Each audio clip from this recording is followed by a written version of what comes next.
Hi there, welcome to Zestpad. I'm your host Gabriella, and together with my guests, we explore life skills, life lessons, and what it is that truly matters. Come and join us. In this episode, I'm talking to Sarah Leibovitz Dambre, a certified intercultural trainer and expert in French and English language and culture.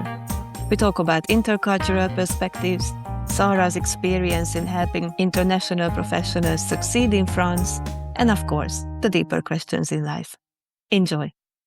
A very warm welcome. Hi, Sarah. My pleasure. Lovely to meet you. Thank you for joining the show. Tell me a little bit more about yourself. What is it that you do? What is it that I do? Okay, so I'm a language trainer and an intercultural communication trainer. That's my main job. And I used to teach in institutions. I lived in the States for many years, and I used to teach at university.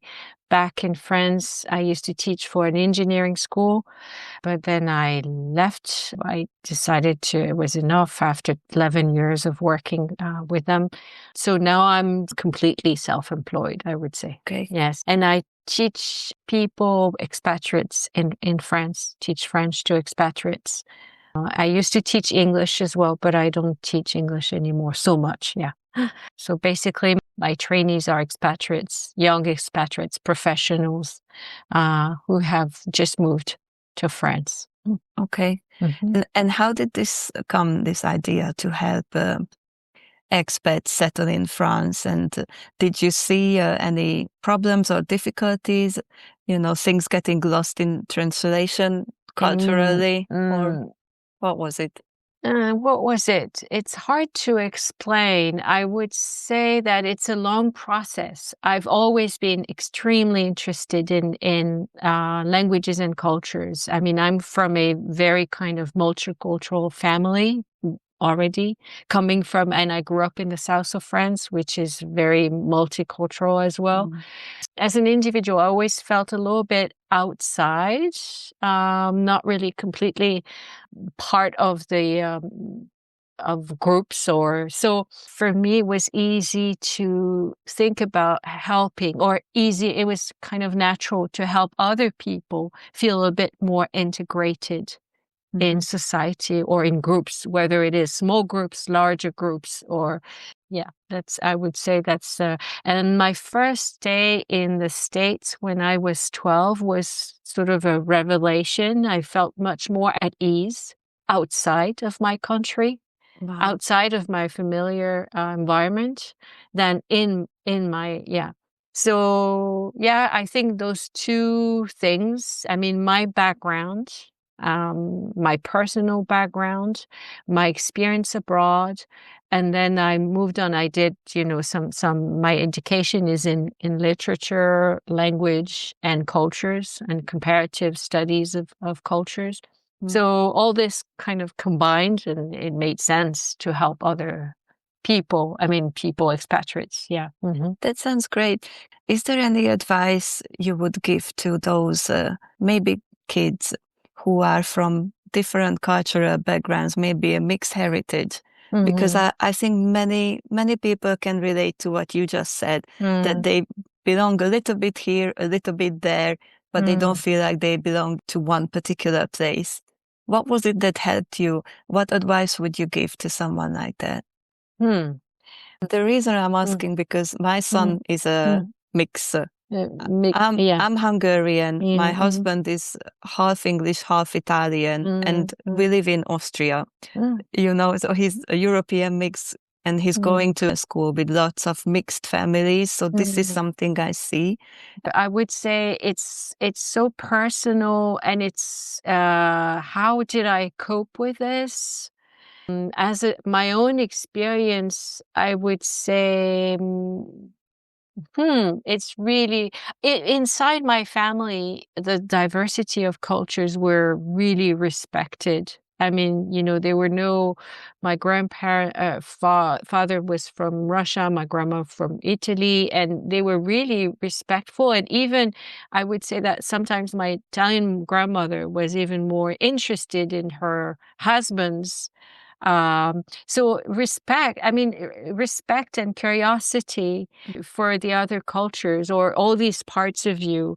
I would say this is, but you don't force anybody to respect, but I mean, is such a richness as well, you know. I think it made me also what I am, this ability. I mean, as much as I can, because nobody's perfect, as you know. I mean, and we all have bias and we all struggling with filters and things like that, right? But I'm trying my best to really accept people for the way they are. Yeah, it's hard to give a very good piece of advice, I would say. But yeah, seeing this as a richness for sure, as an ability to see other truths. It really widens your abilities, your emotional, cognitive, spiritual abilities as well, I would say. I love your answer. I'm not sure it's a good answer, but it's I very think it's great. spontaneous. So respect, curiosity, and seeing the richness of the diversity. Yeah. I think this is a very important lesson, and it ties in with another question that I had for you. What advice you would give to people who are relocating to a new country, and how to embrace the new culture, how to find their feet? I would say that, you know, making connections. This is, a question that's a student of mine asked me. I mean, you know, finding connection with the culture or the society in which you live is really important. Meaning, if it has to be through a teacher or a trainer or anybody else, I mean, you need to find connection in the sense of, if you like, I don't know, biking, for instance, or if you like any sport, trying to find people who have the same interests, or, but really trying to find an emotional, embodied connection. Just reading about the culture or learning about the culture is not enough, obviously. So creating really, I mean, the best experiences that I have with my students are experiences where we really connect. And I really, it sounds a bit banal, but I really try to adapt to tailor my class to their needs. Really, if they want to talk about rock climbing or anything, you know, we talk about this, and I really try to understand them, really make place for them, give them room for them, express themselves. And so really finding a connection through a trainer. I mean, of course, sometimes it doesn't happen right away. I mean, or through other people, really making connections is, for me, even if it's just going to the baker and being really, it's hard. I'm not saying it's easy, but making connections, effective, emotional connections. Yeah. That's great. So the people you're working with, is there a number one difficulty that they have settling in France? Is there something that they all seem to struggle with, or is it very individual? A few things that I hear a lot is, first, the bureaucracy in France, which is objectively true. I mean, it's not even subjective. It's not even a perspective, because even as I am a French native and I struggle with the bureaucracy, it's very heavy. So that's one thing that I hear a lot. One thing that I hear sometimes is that French people they're intimidating, I would say. When they try to speak with them, sometimes they feel that mastering the French language is scary, or generates a lot of anxiety, more than any other. It feels more than other languages. I mean, from my understanding, students who speak several languages, who already speak like 3 or 4 languages, always have a greater amount of anxiety towards French. And I'm just trying to understand, and I've been trying to understand why. Is it because of the French, who tend to correct you if you're saying, they're a little bit perfectionistic, and this is our education. And I try to help them deconstruct that. It's because they themselves were corrected very often. So that's one of the struggles that I see with language. Then with negative kind of feedback, because the French tend to be, I mean, I don't like to speak in behavioralistic way, but can be, for instance, if you ask them something, they might not say it's possible right away. They might say, no, c'est pas possible, and then they will come back to you but they start with no, and then they progress towards more positive. These are the difficulties. Of course, all the paperwork. I mean, finding an apartment. I mean, That's fascinating. Hungarians are very similar to the French in that respect. They start with no, and they will correct you if you make mistakes. Okay. Maybe that's a European thing. Yeah, possible. Yeah. Maybe European, maybe it's part of our education. We were corrected, and we identify so much with the language. It's so much part of our identity. We were programmed. I mean, it's a formatting. I mean, it's not like natural, of course, but we were, the French language, because a few centuries ago we had many dialects, and so the French was imposed upon all the regions, and so so we tend to do to others what we had to suffer, kind of. That's my belief. That's what is behind. And also, what is interesting is what I tell my students as well, is that corrections for a French person doesn't mean that he or she blames you or criticizes you. It means that he or she wants you to be this is inclusion. It means inclusion. It's like, I want you to be really part of my language family, so I'm correcting you. So it's not really, so these are typical misunderstandings as well. Yeah. For an American or an English-speaking person, I mean, being corrected feels like, he doesn't accept me the way I am. But in fact, it's more like, no, I want you to speak my language properly, so you're really part of my tribe, I would say. Also, I think. Cultural differences, they really matter. And in this day and age, in a global world, but everybody is so freely traveling for work and, mixed marriages and everything. This is a very, very important topic, I think, to see the other, not from your perspective, but try to put yourself in there. And see it from their perspective, and it might mean a totally different thing. But you also have to accept the fact that, and this is something I'm quoting here. I've been taking a master class with Joseph Scholz. It's from he works for the Japan Intercultural Institute, and you really have to accept the fact that at first, you approach the other with your intuitive mind. And yes, it is hurtful. Yes, it feels, but then, you move on to a more kind of attentive mind and you try to understand. But it's okay to feel hurt or to feel lost or to feel disoriented. It's part of the process with the brain. Is just how we do things, how the brain does things. I mean, acknowledging the fact that it's hard is the first step. Saying, oh, no, everything is fine. So I had so many students in the past, like engineering students, who would go abroad. It was the other way around. And they would go abroad and they would say, oh, no, I'm sure, everything will be okay. It's just Italy or even Spain. So we are very similar. And they were really in denial about the differences. And they would stay actually in denial for the duration of their internship. And they would come back having learned not really anything, honestly. So it takes an effort, and it takes a conscious awareness of cultures and the differences. And Thank you so much for my your pleasure. views.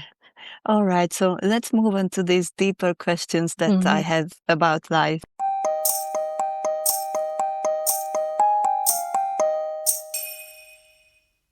What are the things that truly matter in life, in your view?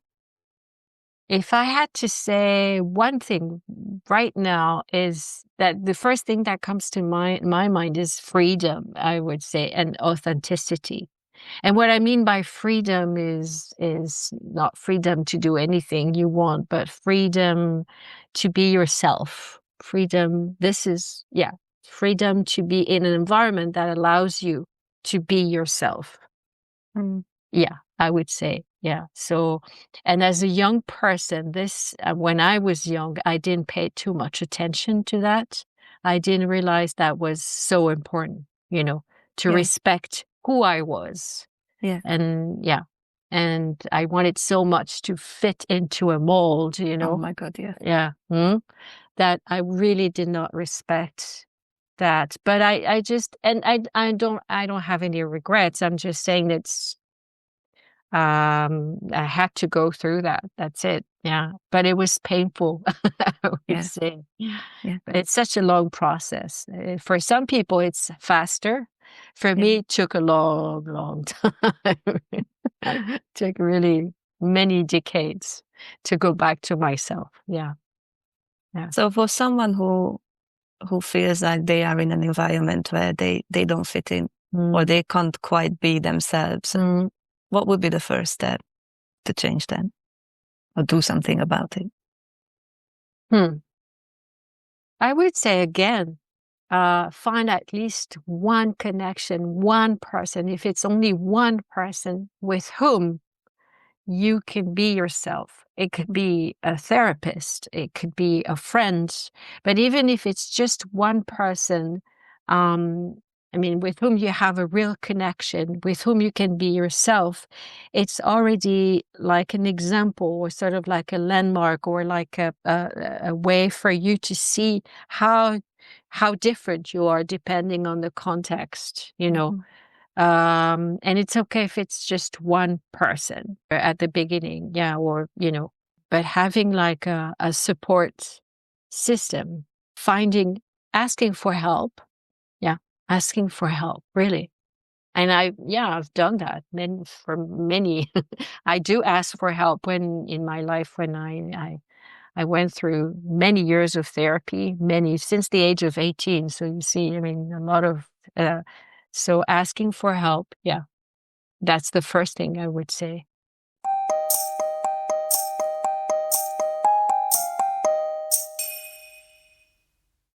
What are the most important lessons you have learned in life? Apart from the big, huge, terrible things, like the death of a family member or someone you loved very much, apart from those terrible events, I would say nothing is really bad and nothing is really good. I would say that I don't know if you've heard this Chinese story, and I don't know the entire story, but it's like it's the father whose son is injured, and his neighbors and friends say to him, "Oh my God, it's really terrible for you because your only son is injured and he cannot work for you or with you or help you with the farm." And the Chinese father says, "Well, I don't know." And then a few years later, there is a war, and all the sons are sent to war, and not his son, because he's got one leg. He's injured, handicapped. And all the neighbors say, "Oh, you're so lucky. Your son is not going to war." And the Chinese father says, "Well, don't know, so, and on and on. So there is nothing, the lesson I have is that there's nothing really bad or nothing really good. There's also, or you can see it as there is always a silver lining to bad things. Except, as I said, the really bad events. But even if you don't get a job, or you don't get chosen by somebody, or you don't get, There's always a good thing about it. And there is, unfortunately, even with the lucky aspects we get, lucky events we get, there is also a bad negative aspect to it as well. Let's say you receive the job of your life, but then it's really far away, or it's a very stressful, or it's so that's my main lesson, really. Honestly, there is nothing really good, nothing really bad. It's just is, and you have to make the best of it. Yeah. I love that.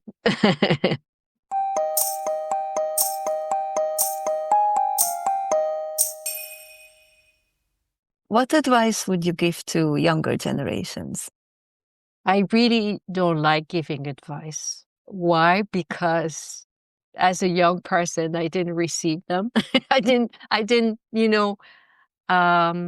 so I don't like to be in this posture of the one giving advice. It always, even now when people give me advice, I feel, this is not the right posture or the right way to interact with other people. So I would never give them advice.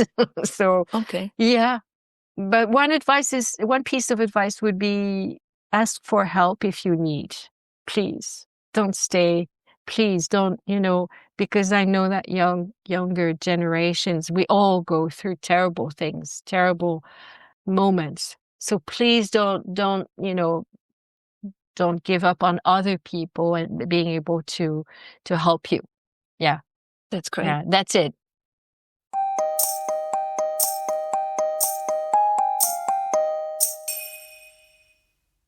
What habit or daily routine has been the most helpful to you that you would recommend to others as well? Is there any? Yeah, I try to. I would say that walking in nature, it's not daily, but I try to do it as much as possible. Walking outside, looking at the horizon, just staying, stopping to focus on one thing and forcing myself to get outside, or if I'm stuck on something, I usually go outside, and walking outside in nature really helps me. And I think it helps a lot of people as well. That's one thing that helps a lot. Also, just focusing. Sometimes when I'm really on a daily routine, I would say that focusing on my work helps. It is also a way to recenter myself, to prioritize my students' needs. Is like, I know it feels like but it helps in the sense it's a framework. That's it. Yeah. But as I said, I'm not into giving advice. I love to share and communicate with other people and younger people as well. But giving advice, I think, is just not who I am.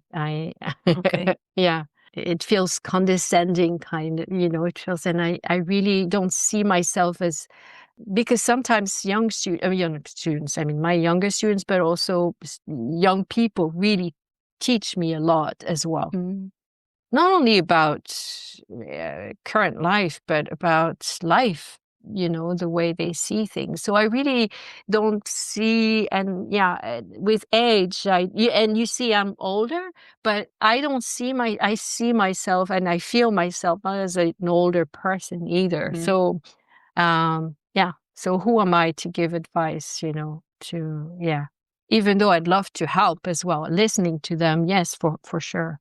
Interacting I think there is so much we can learn from the older generations. So much. I mean, I feel it on myself. I'm 45 now, and I'm just so much more.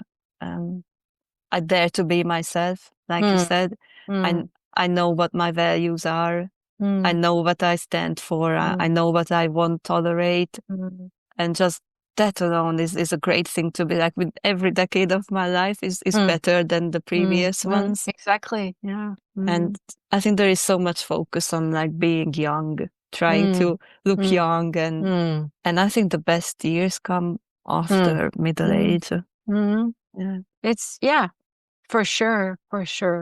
Except that you do feel like, oh, why didn't I start younger? Why didn't I start being myself younger? Yes. Yeah.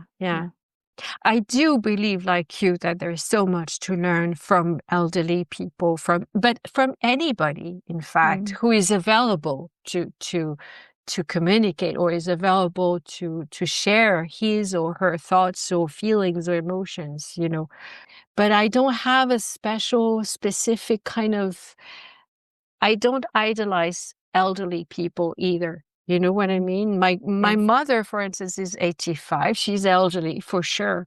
And she has a lot to learn, but sometimes I think she doesn't. I think it's the other way around. She still needs to learn. She still has to, she has a lot to teach. But sometimes I feel it's the other way around still. And that's okay. And that's great, in fact. I tell her sometimes, I say, oh, it's not because you're 85 that you know everything. And she's great for sure. She's an example. She's I don't have this very kind of, I have respect for other human beings, tremendous respect for other, but not because they're elderly or younger or whatever, whoever. But there is a lesson in there. In itself, to respect everybody and try to learn something from everybody, regardless of generation. Yeah, exactly. Oh, I love so much. Yeah, there's so much richness in each person.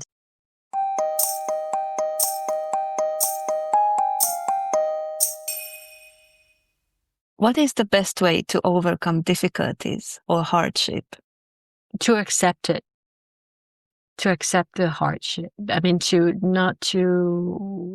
would say to really see it as it is, and not, this is how it works for me. And it doesn't work overnight, obviously, but just starting by saying, okay, yes, it is a hard time right now. It is. Yeah, you're right. I understand you're in pain because, and I talk to myself a lot and I say, I see it. I see that you're in pain because your uncle died, or because so and so, and and that's okay.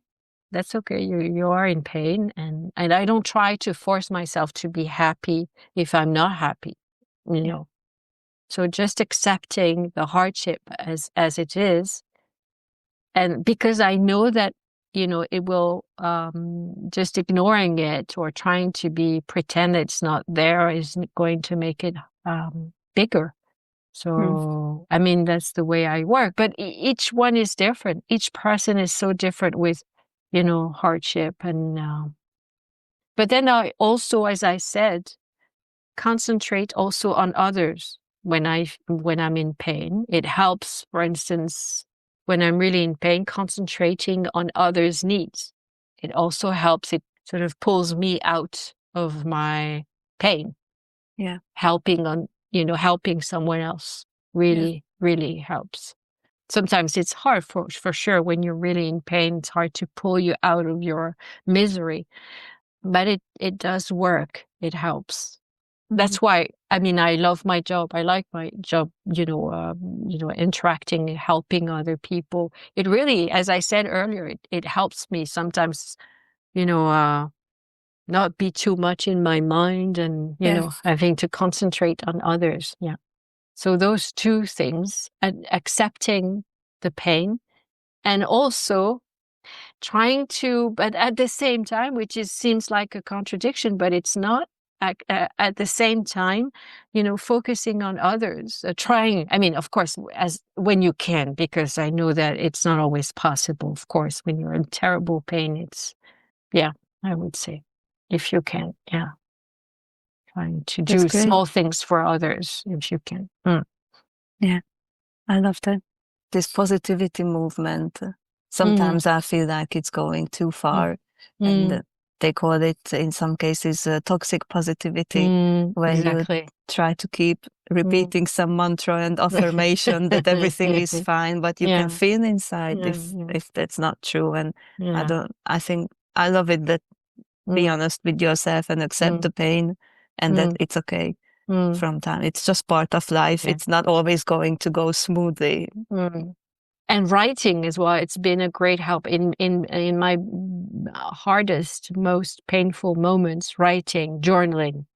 But really, I was never afraid of accepting. I mean, sometimes it took a long time to move through or to overcome but I was never afraid of telling myself, yeah, you're in pain. That's okay. Yeah.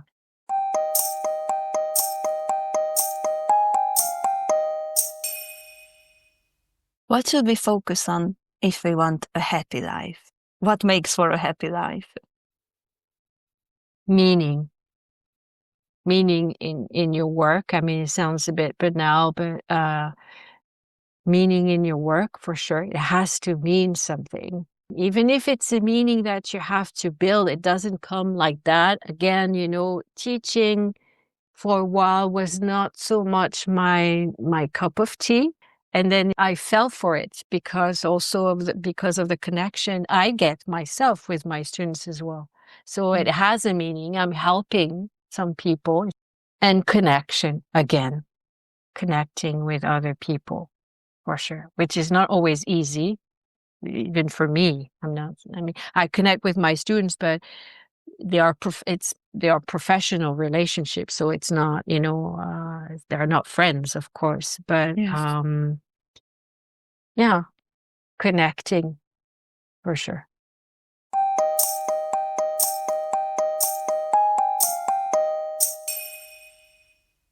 Looking back on your life, is there anything you regret or anything you would do differently if you had the chance? Yeah, unfortunately, yes. I mean, I try not to have regrets, but there is one thing. There is a particular moment in my life where I should have listened to myself. I should have listened to what I was feeling, and I didn't. For some reason, I don't know. I hoped. I don't know what I hoped. I mean, yes, I hope. I don't know. Maybe I was not confident enough in my abilities or my future, or hope. I was maybe not hopeful enough, so I didn't listen to a normal person. I would say a healthier person would have left at that moment, would have said, enough. Yeah, that's for sure. But yeah, as I said, I had to it took me like 30 years to learn that. Yeah, it's a regret. Yeah. So we need to listen to our gut feeling. Yeah, but it's so hard. At the same time, I really don't want to judge anybody or anyone, because it is so hard, and we feel lonely, disoriented. No, and that's why I'm saying the biggest if I dare to give advice, it would be ask for help. Really, the thing is that help, it doesn't always come in the right way, or but if you have the connection, or if you have the support system, you're obviously stronger to leave situations that are not good for you, for sure. But it takes time. It takes so much time to build. But some I keep saying student because I'm surrounded by students, but some people are able to do that much younger, and good for them. Good for them. Yeah. I think it also depends on how we were raised. If we are raised in a way that you develop firm boundaries, then you just say no easier. And if you're raised to kind of, oh, you don't matter so much, and you're a people pleaser, then then that's not always leading to healthy choices as a young adult. I was in that category too. Yeah.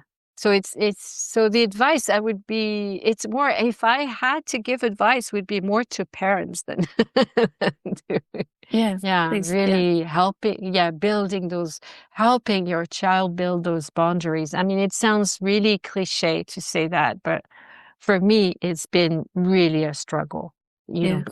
Boundaries, saying, no, things are not okay for me, and that's fine. But I'm still struggling with those, still very much. Yeah. Yeah, you're right. It really depends on who you were raised by as well. Yeah, for sure.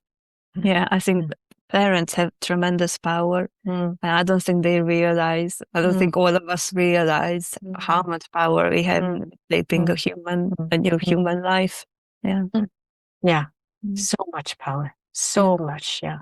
So much impact. And sometimes, but at the same time, the thing is that I don't want to make parents feel guilty either, because it's such a hard job.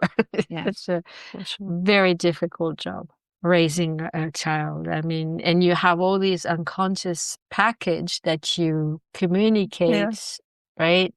And how do you, I mean, I've tried. I mean, I did my best, but I'm like the famous, what's her name? Winnicott, famous psychiatrist, said, I was just good enough. I tried to be good enough. That's it, But that's all we can be. Yeah, for sure.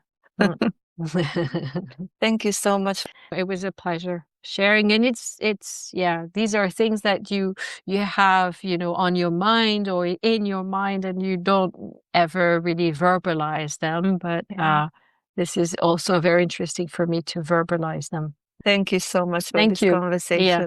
Have a very good day. You too. Nice day. Bye. You too.